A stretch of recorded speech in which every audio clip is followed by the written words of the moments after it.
خلقني فهو يهدين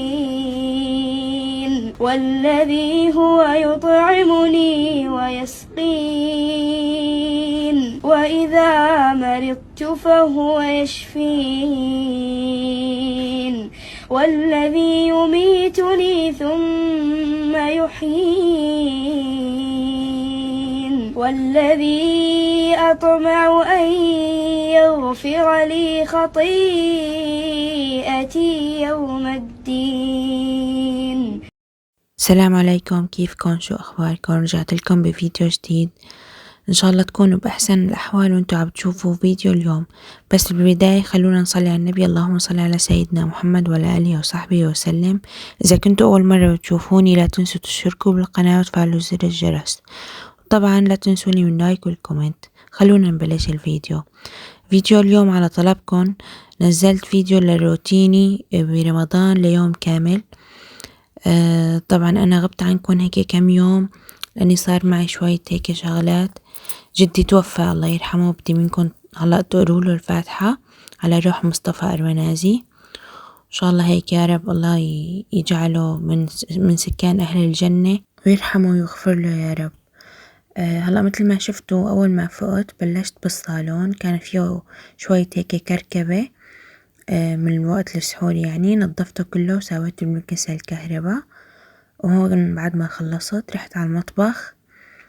كمان المطبخ في هون جلي مالي مطبقته، جليته وقت السحور بس يعني ما طبقته. فهون صرت أشيلهم وأحطهم مكانهم.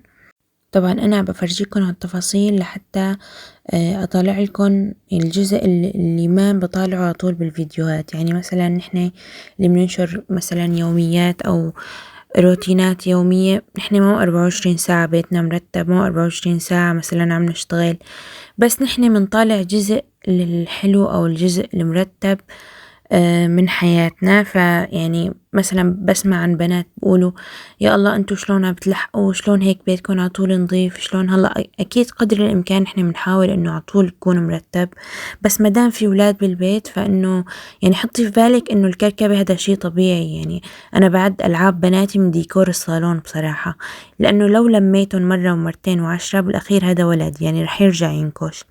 فهذا شيء طبيعي يعني يا صبايا، ما انه تتعقدوا من هاي القصة. المهم انه انتو خلي ايدكم بالبيت عطول، يعني مثلا اشتغلوا اول باول، ما تخلوا الشغل يتراكم عليكم، لانه بس يتراكم عليكم الشغل شقد ما رقدتوا وقلتوا لحالكم انه منلحق ما رح تلحقوا. هون مثل ما شفتوا بعد ما فطرت بنوتاتي تجمع هيك كم غرض، فصرت اجليه. بعدين اشرت لهم شوية فواكه.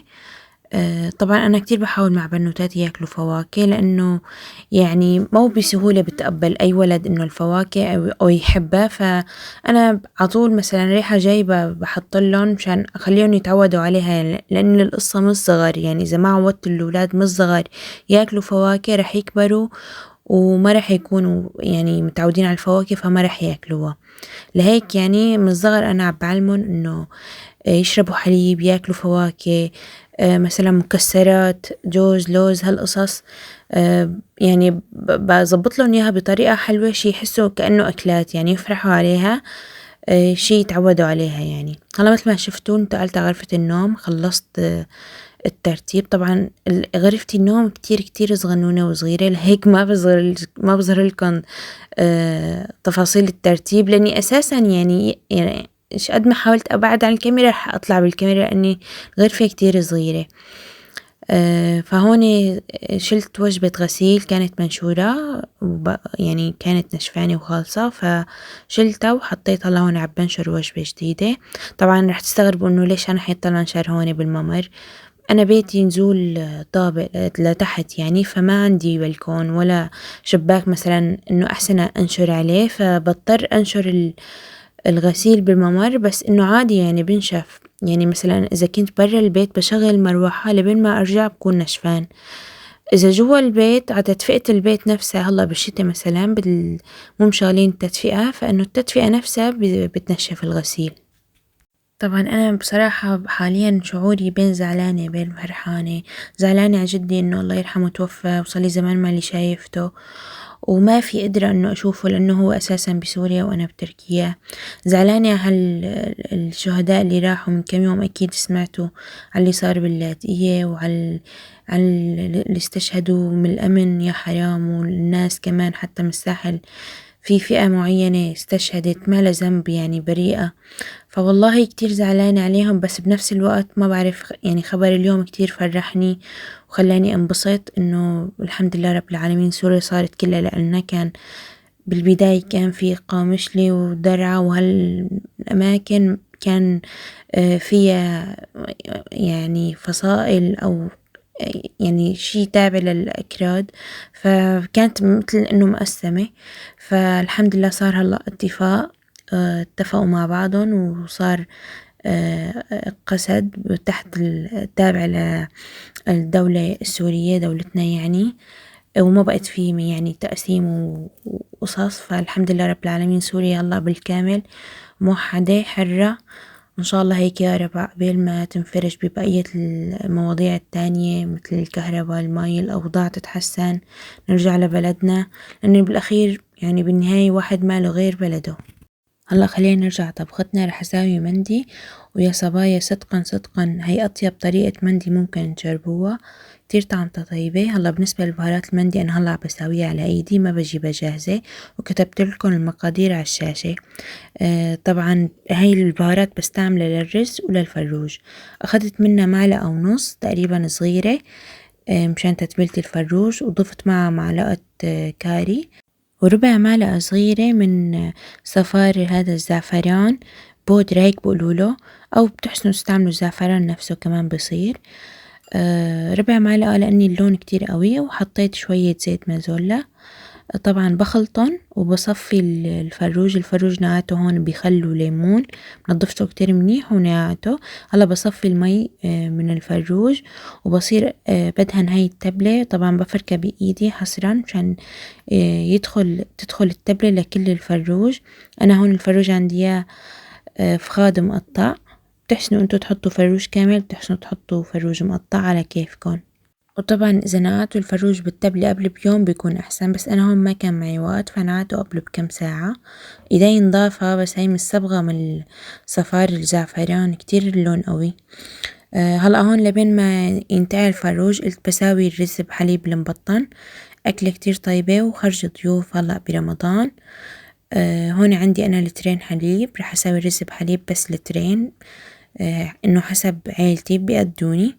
بعد ما غلى الحليب عندي هون رز قصير تقريبا فنجانين. شوفوا هذا الفنجان اللي بكيل فيه فنجان يعني صغير، ما يكون كبير وما يكون كمان كتير صغير، وسط يعني. بكيل فنجانين، لكل لتر بده فنجان رز وفنجان سكر، هي احفظوها مشان الرز بحليب. طبعا أنا بالبداية بس بحط الرز ما بحط السكر، لوقت ما يستوي الرز بعد بضيف السكر مثل ما شفتوا. تركته يغلي ويستوي، وهون صليت العصر وقريت هيك صفحتين قرآن، بعدين رجعت قلت أبلش بالمندي.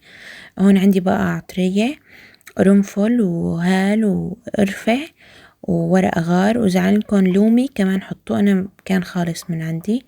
المهم حطيت شوية زبدة وصرت أقلي تقلاي هيك كم تقلاي، وبعدين اسحبوه ما تعيفوه بقلب الطنجرة، لأني أنا ما بحب يطلع وأنا عباكل الرز مثلا ما بحب يطلع لي قرنفل أو هيك، فأنا بسحبه بشيله. هلا بقلكن شلون رح أحطه بالرز بدون ما يعني يأثر على الطعمة. هلا مثل ما شفتوا حطيت بصلة مفرومة ناعم وسنين توم، فصين توم يعني، وصرت أقلب. بعدين جبت فليفلة حمرا وخضرا، طبعا بتكون حادة بتكون حلوة، هذا يعني ذوق اختياري على ذوقكم. أنا حطيت حلوة مشان بنوتاتي. وهدول البهارات المندي اللي سويتهم من شوي كمان حطيتهم، بطلعوا لهم شي معلقة ونص صغيرة. طبعا أنا هون رح أساوي رز كوب ونص، يعني انتوا بتزودوا البهارات على حسب الكمية اللي رح تسووا فيها المندي. هلا هون انا جبت الرز الطويل، بستعمل رز محمود كتير طيب وكويس.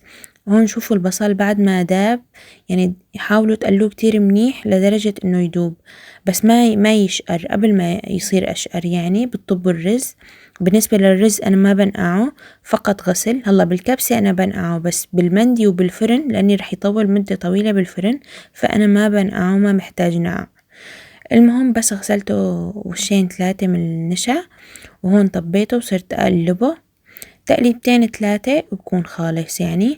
بعدين هون صرت أفضي الرز بقلب الفخارة، لأني أنا دا حط الفخارة بقلب الفرن.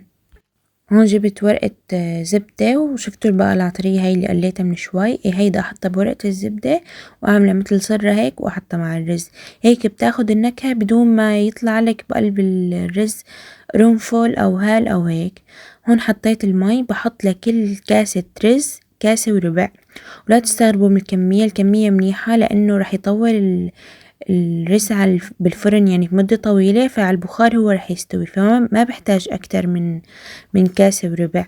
طبعا المي أنا بحطها سخنة مثل ما شفتوا، وطبعا لا تنسوا تملحوا مثلي أنا بالأخير لحتى تذكرت أملح، بس عادي يعني منيح تذكرت بالأخير. مثل ما شفتوا ملحت، وحطيت أول طبقة، غطيت الطنجرة يعني بسلوفان. هلا بعمل طبقة تانية سلوفان مشان إنه هيك تكون طبقة منيحة، لأن إذا حط على هاي الطبقة فروج. مثل ما شفتوا سكرت أول طبقة وحطيت الطبقة التانية، وطبعا بأي مثلا سكينة أو عود خشبي بتصيروا تثقبوا السلوفان. هلا بفرجيكم شلون، هيك بهالطريقة مشان الدهن الفروج أو السوائل اللي رح تطلع من الفروج تنزل على الرز ويتشرب الرز. وهلا بنصير نحط الفروج على السلوفان بهاي الطريقة. هلا إذا انتو الكمية رح تسووها كبيرة، فانتو بتحسنوا تسووا مثلا طنجرة أكبر، أو حتى بايركس كبير شوي مسطح، يعني نفس الطريقة بالضبط، نفس مبدأ الطنجرة الفخار. كمان بتحطوا له سلوفان وبتصفوا الفروج عليها، يعني بيصير عادي. هون أنا حطيت التبلة اللي زادت بقلب الطشت، وهون حطيت كمان ورقة زبدة مشان ما يلزق الفروج بالسلوفان، لأنه رح أحط هلأ طبقة تانية سلوفان. طبعا رح أحط طبقتين سلوفان مشان يحبس الحرارة منيح ويستوي الفروج. وهيك صارت جاهزة. طبعا الفرن يكون عندكم محمى مسبقا، بتحطوها على حرارة. أنا هون أخدوا معي تقريبا 1.5 ساعة بدكم تقولوا. طبعا مثل ما قلت لكم على حرارة. هون أنا بوقت ما إنه يستوي الفروج والمندي قلت بكمل الرز بحليب. الرز بحليب طلعوا شلون استوى الرز، شلون بتعرفوا؟ بالكبجاي نفس هاي المعلقة بتقلبوا على قفاها، بتعملوا هيك سحبة بإصبعتكم، إذا ضل المكان نظيف فإنه هيك بكون استوى الرز. يعني بكون طرح كل النشا اللي بقلبه. هلا بعد ما تأكدت إنه الرز استوى حطيت السكر كمان مثل ما قلت لكم، لكل لتر فنجان سكر. السكر ما نضيفه بالأول عشان ما يتعقد كتير، يعني لأني بس حطيته السكر فبسمك كتير وبتشرب المي يعني أكتر، عرفتوا؟ يعني السكر بتحطوه بنهاية بس يعني بنهاية استواء الرز. بتخلوه هيك يغلي شوي، بعدين بضيفوا المنكهات. بالنسبة للمنكهات أنا حطيت مستكة وفانيلا. طبعا بالنهاية مثل ما قلت لكم دقيقتين وتطفوا الغاز. ملاحظة إذا عندكم علبة قشطة حطوا، أنا هون ما كان عندي وصعب استنى جوزي لحتى يروح يجيب لي وهيك، فقلت يلا بلا هالمرة، بس إنه إذا حطيتوا علبة قشطة بالنهاية بتعطي طعم كتير طيبة. هلا هون مثل ما شفتوا أنا عم بصب له صحون وعم بخلي فراغ بكل صحن مجال مشان طبقة المهلبية تبعت البرتقال نحن بنقلها بالوزة. فلهيك ضروري تعيفوا شوية مساحة. طبعا بتعيفوها نص ساعة برا البراد، بعدين بتدخلوها على البراد عشان تبرد منيح. مثل ما شفتوا هون خلص المندي. شلت السلوفان تركته هيك شغلة 10 دقايق يتحمر، وهون شلت الفروج، بعدين شلت السلوفان. هلا هون كمان رح ارجع الفروج، وراح اكون انا مجهزة فحمة، وبضيف لها شوية زيت ومشان يتدخن يعني. هون شفت اللون الأحمر شوي قليل، فرجعت دروبت شوي من صفار الزعفران وضفته على الرز. وهلا أنا مثل ما شايفين عم بضيف الفروج مشان يتدخن الرز مع الفروج.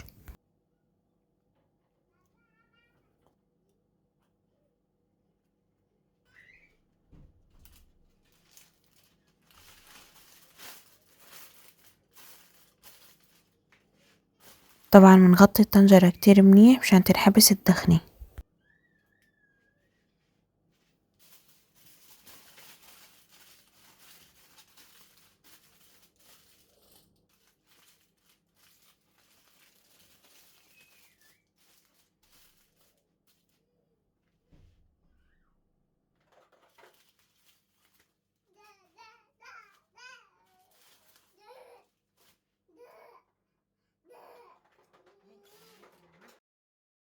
طبعا مثل ما شفتوا بعد ما مضى ربع ساعة شلت الفروج، وهلا بشيل هاي الصيرة تبعت الباقة العطرية، وصرت أحرك الرز. طلعوا ما شاء الله شقد مفلفل، يعني كتير راح تدعولي على هالطريقة، طعمتها كتير طيبة حتى أطيب من المطاعم. يعني أنا شقد دقت مثلا مندي كانوا جيراني يجي يسكبولي مثلا، أو دقت بالمطاعم، أو حتى أنا جربت، هي أطيب طريقة ممكن تعتمدوها. هلا مثل ما شفتوا خلصت. صرت هون أزين التزيين حسب الرغبة، ضفت شوية لوز محمص، وفيكن تضيفوا مكسرات تانية مثل الكاجو مثلا. نحن أكتر شي بنحب اللوز بالطبخ، لهيك يعني بتلاقوني أكتر شي بستعمل اللوز. هيك كان فطورنا، الله يديمه نعمة يا رب. الله هيك باخد لكم لقطة للسفرة. طبعا بالزور لحتى أخدت هالكم لقطة لأني بتعرفوا على الإفطار واحد جوعان وبنوتاتي كانوا عم بنقوا، فإنه عذروني التصوير ما كتير واضح. هلا بعد ما خلصنا فطور الحمد لله، خلصت جلي وصلينا وهيك وخلصنا، فقلت أساوي طبقة المهلبية تبعت البرتقال. حطيت عصير برتقال أنا عصرته على إيدي، يعني ماله إنه صناعي، لا طبيعي هاد. حطيت لتر برتقال، وحطيت 3 معالق كبار نشا ملانات، وحطيت معلقتين ملانات سكر. هلا إذا بتحبوها حلوة فأنتوا بتحسنوا تحطوا مثلا 3 معالق سكر أو 2.5 معلقة.